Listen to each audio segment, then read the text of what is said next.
Welcome to Choice Classic Radio, where we bring to you the greatest old-time radio shows. Like us on Facebook, subscribe to us on YouTube, and thank you for donating at choiceclassicradio.com.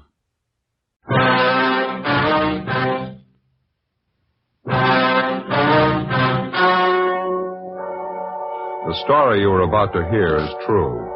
The names have been changed to protect the innocent.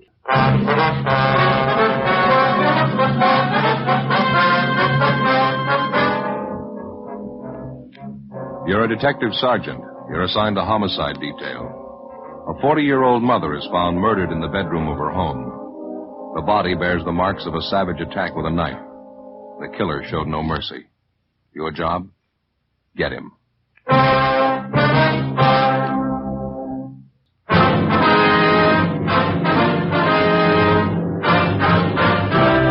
Dragnet, the documented drama of an actual crime. For the next 30 minutes, in cooperation with the Los Angeles Police Department, you will travel step by step on the side of the law through an actual case transcribed from official police files. From beginning to end, from crime to punishment, Dragnet is the story of your police force in action.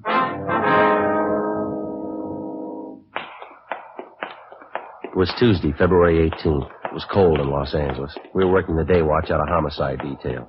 My partner's Ben Romero. The boss is Thad Brown, chief of detectives. My name's Friday. It was 10:43 a.m. when we got to Woodview High School, the vice principal's office. Good morning, ma'am.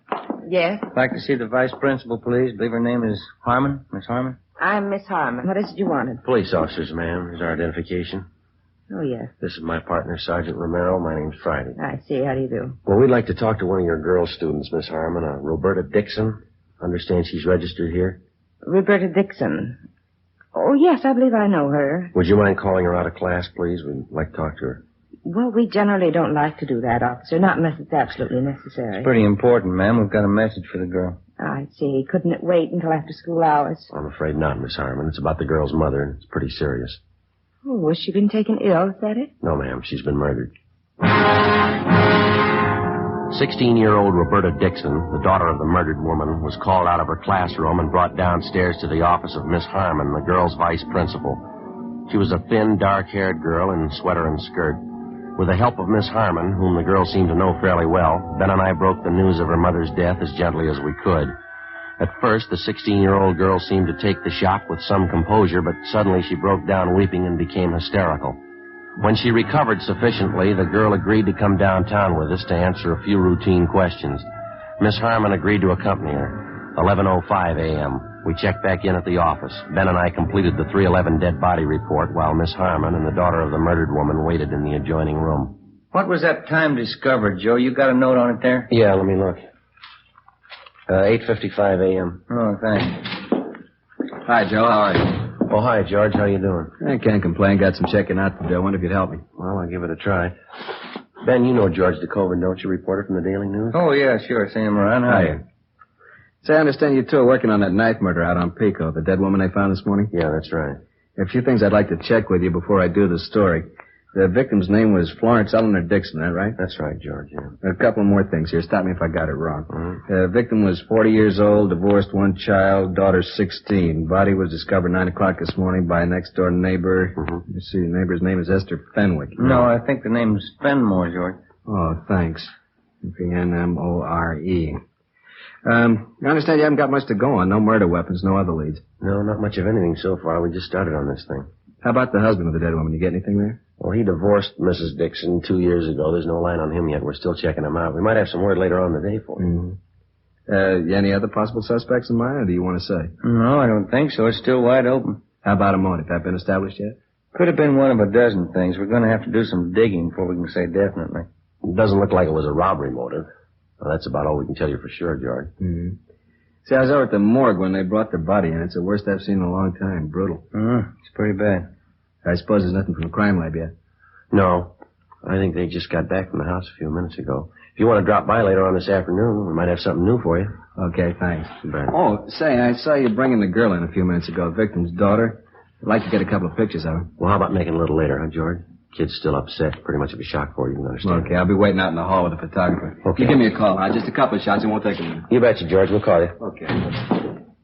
You about finished with that report, Ben? Yeah, all done. Guess we better talk to the girl, huh? Yeah, all right. The morgue say when they're going to post the body? Sometime today. We ought to have the results first thing tomorrow morning.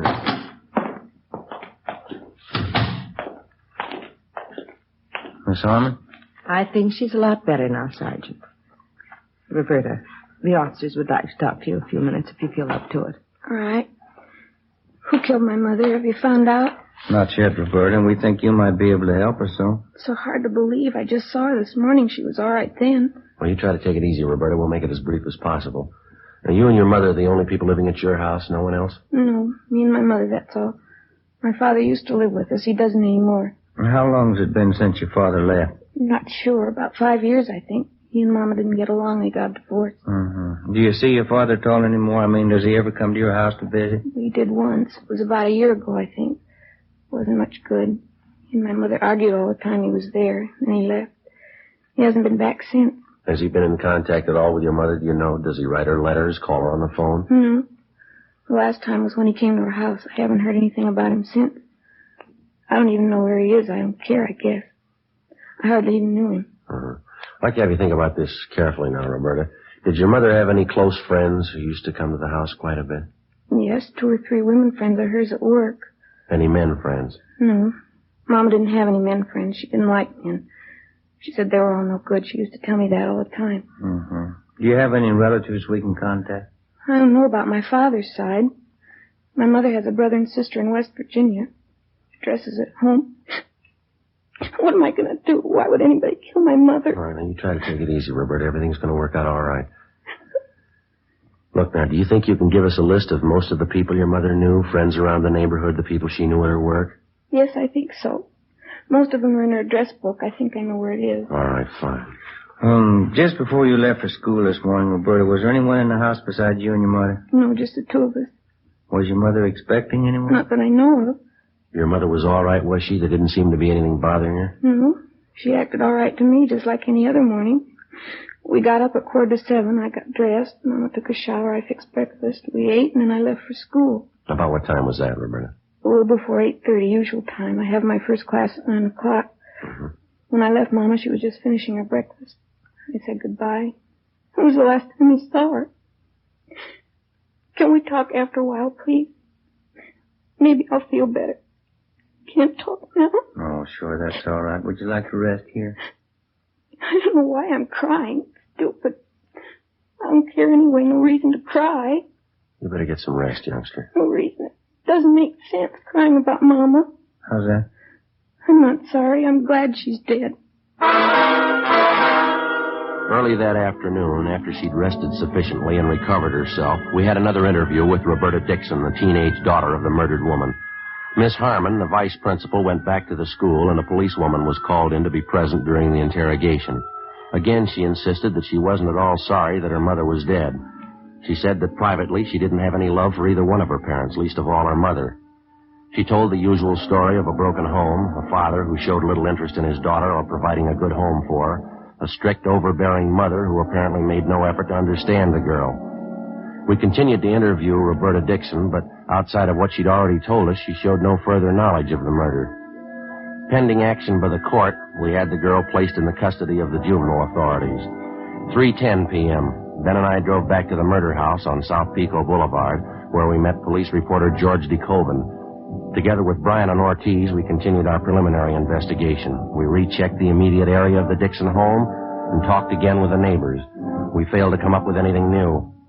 4:25 p.m., along with the reporter, George DeCoven, Ben and I went back to the murder house. Well, I don't know. It doesn't seem to jive that time of morning. It's possible, though. What's that, Joey? Prowler. Might have been it. You think so? No, we've already run that down. Yeah? We checked communications. There's no recent complaints about anybody prowling the neighborhood. We talked to the neighbors, too. No indication of it. No sign anybody tried to break in here, either. Got me. I can't figure. And Dixon woman sure kept to herself. Lived here 11 years, and we can't dig up more than half a dozen neighbors who really knew her. Yeah, business with her daughter, too. It sure stacks up pretty strange. Didn't the crime lab crew find anything this morning, Joe? No, nothing great. A jacket, a pair of shoes with a few stains on them. Took them in to run a benzodine test. That's about the size of it. Sure a slow start. Yeah. I expected a little more from the neighbors. So did I. You know, it'd be different if the thing happened in the middle of the night. According to the daughter, it must have happened at least after 8:30 this morning. Now, if the killer got in the house after that, you'd think somebody on the block would have noticed it. Neighbors close by on either side. How about checking out in the yard and back? I didn't get too good a look around this morning. Well, there's nothing more to cover in here. Crime lab's been all over. Yeah, how about where this Mrs. Dixon worked, Joe? Anybody tag base there? Yeah, Tommy Bryan did. Hotel down on South Grand. She worked in the linen room. A couple of people she knew there, they couldn't tell him anything. How about some of her other friends? No, nothing yet. We're still checking. Go ahead, Joe. Thanks. Oh, it's a big backyard. Kept it nice, didn't they? You want to check alongside here, Ben, with the house? I'll give the back of the yard a look, huh? Yeah, okay. Well, Good-sized garage, huh? Pretty hard to find them like that anymore. Pretty good-sized lot, too. She sure must have worked at keeping it up. There's not a weed on the place, is there? Yeah. More you can say for the neighbors. Yeah. Have a look, George, down here. Huh? Flower bed here. 2 little mounds of dirt. You see them? Oh, yeah. The ground looks like it's been recently turned, wouldn't you say? Fairly recent. Wonder what that's supposed to mean. Yeah. Oh, small wooden crosses pressed down in each one of the mounds. Queer one, huh? Looks like a couple of small graves, doesn't it? You want to reach me that stick over there, George? Oh, yeah. Here you go. Thank you. Have a look here. nice. Nothing on my end. How you do? What's this? Oh, we're not sure ourselves. Wait a minute. Uh-huh. What is it? Wait a minute. Yeah, all right. There you are. Bird. Little canary. How about that? Hasn't been buried long. Look here. Look at the breast. What do you think, a knife? Could be. Sharp instrument of some kind. Just a minute. I'm going to try this other mound here. Wait a minute, Joe. Yeah. It's another one. Yellow canary, same thing. Look at the breast. Neither one's been buried for more than a few days. Funny one. The Dixons raised canaries, you know? I don't know. I don't think so. It sure doesn't make any sense to me. If they didn't want the birds, you'd think they'd give them away. Why go slaughter them like this? Yeah, well, it works both ways. Deep wounds in the chest.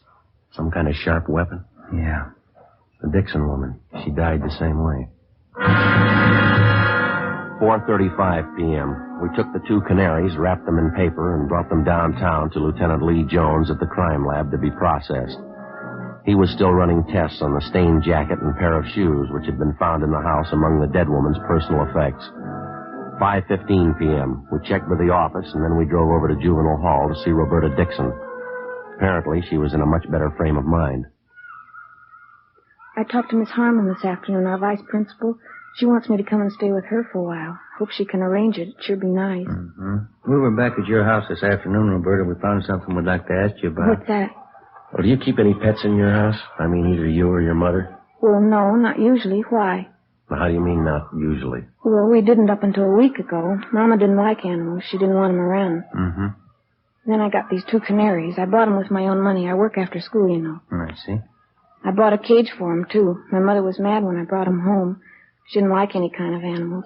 She kept preaching at me. She finally made me get rid of them. How'd you do that, Roberta? I got a knife and I killed them.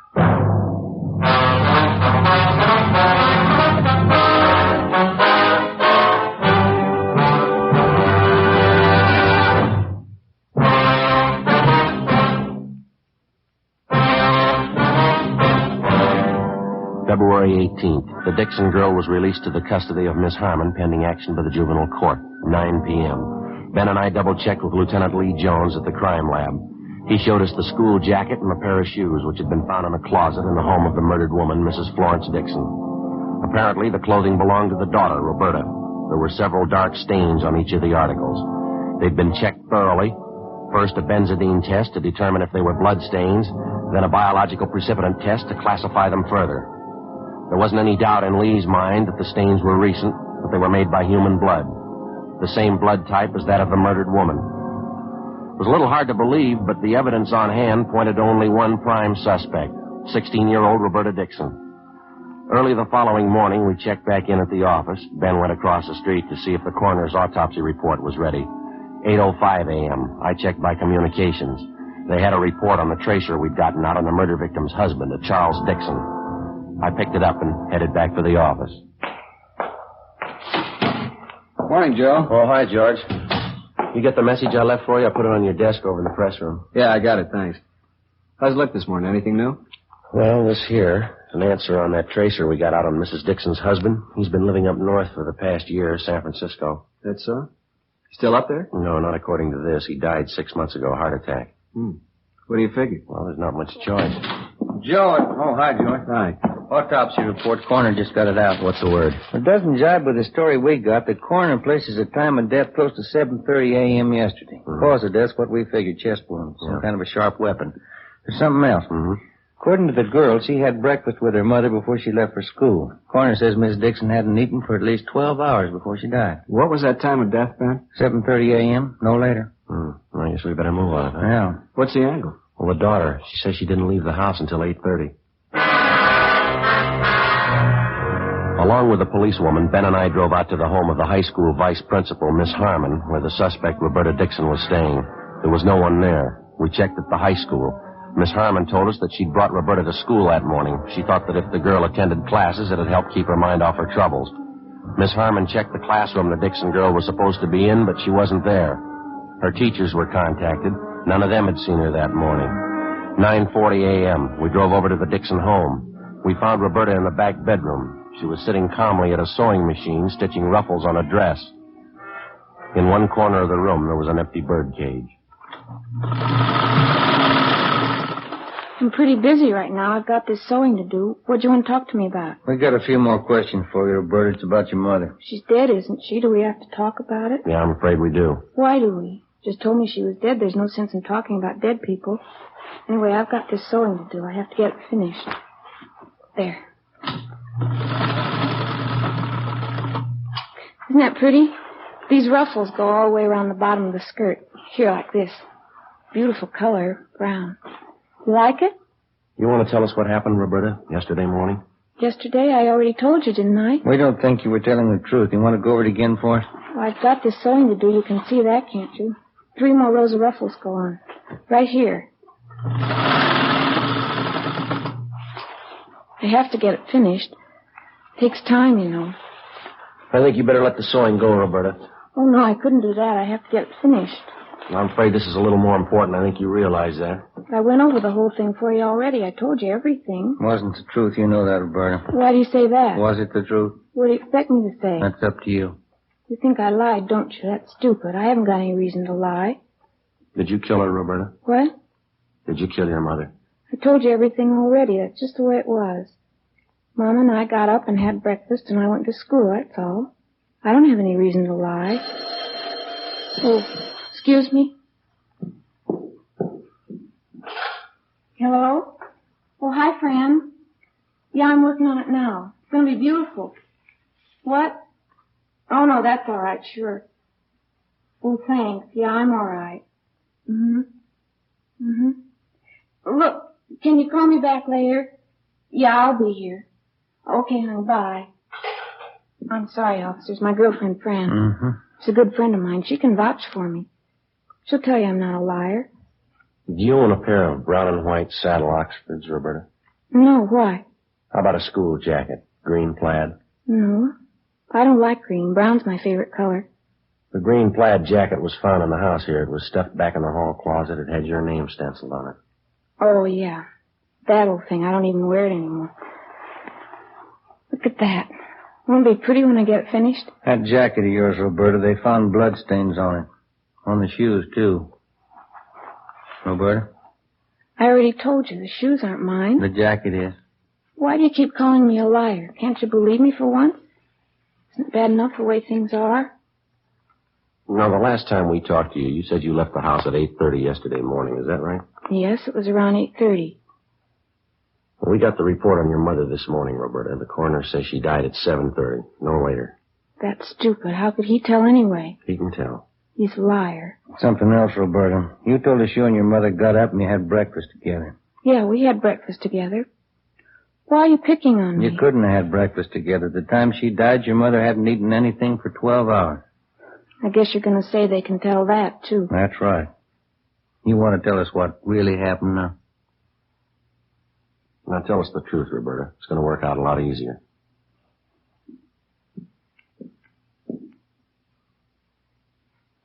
These are some of the toys I had when I was little. I saved almost all of them. My best doll. I had a lot of dolls. I loved them. Guess I still do. I love them more than her. You mean your mother? I wasn't fooling. I don't care if she's dead. She didn't mean anything to me. She never did mean anything. These are more of my dolls here. I dressed them all myself, every one of them. What was the matter, Roberta, between you and your mother, I mean? I don't know. I guess she just didn't mean anything. Not like anybody else's mother. She didn't mean anything at all. Same as my father.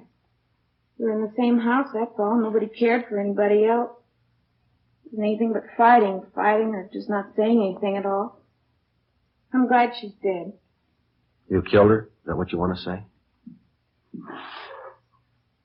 Here's a little piano I had. I got one Christmas, I think. Look, still plays. You want to tell us from the beginning?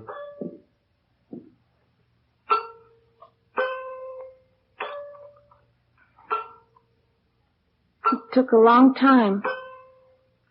I thought about it a lot. A week ago I made up my mind. It's time to kill her. She was getting worse. I couldn't do anything. I was always wrong. Couldn't go out, couldn't do this, I couldn't do that. She started the same way yesterday morning. I got the knife from the kitchen. I went in and she was sitting on the bed putting her stockings on. I don't think she knew what happened. Didn't take long. Were you having an argument with her? Is that what started it? We argued every morning. I got so tired of it. She had an awful voice. Finally made up my mind. Planned it all out. I even practiced it. You know the 2 canaries I had? Yeah. I didn't buy them because I wanted them. Got to be cute, though. Felt bad about killing them. Why'd you kill him, Roberta? Practice. Decided to use a knife.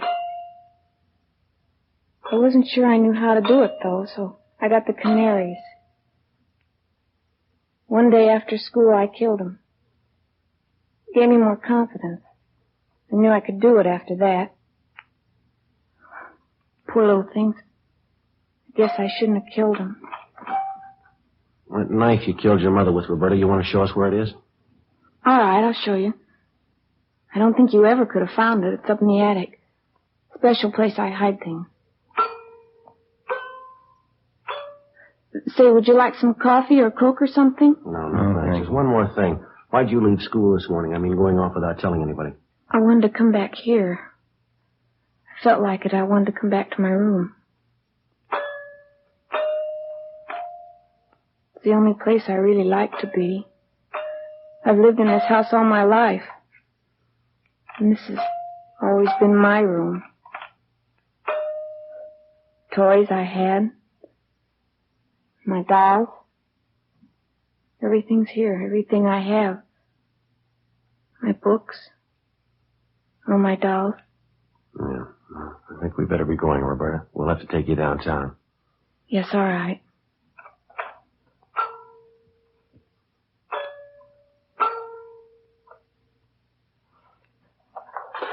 I'll get my coat. Then I'll show you where the knife is. All right. Officers, could I ask you one favor? What's that? It probably sounds silly. It'll help a lot, though. This doll here, Yeah. could I take it with me? Just this one. Make me feel a lot better. Please, do you think I could? Yeah, sure. Bring it along if you like. Thank you. You probably think I don't care for anything but my dolls. There's one thing, though, I want to tell you. What's that? I'm sorry now, I really am. I shouldn't have done it. I know it was wrong. You do? Yes, I'm sorry I killed the canaries.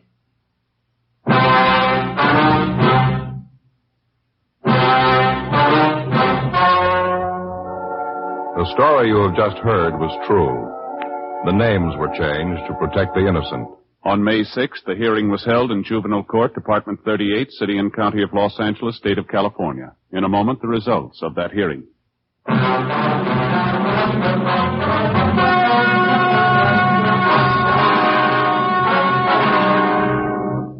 At the hearing in Juvenile Court, Roberta Evelyn Dixon was found unfit to be handled as a juvenile and was certified to Superior Court as an adult.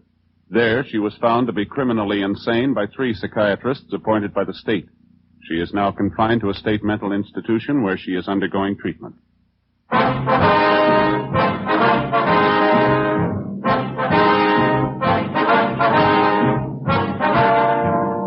You have just heard Dragnet, a series of authentic cases from official files.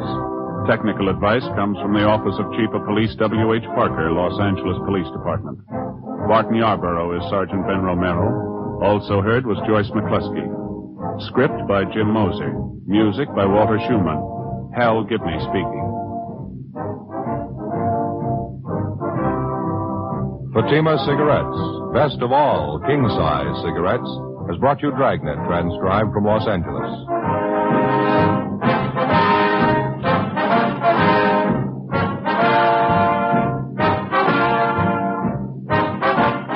Counter Spy fights international intrigue next on NBC.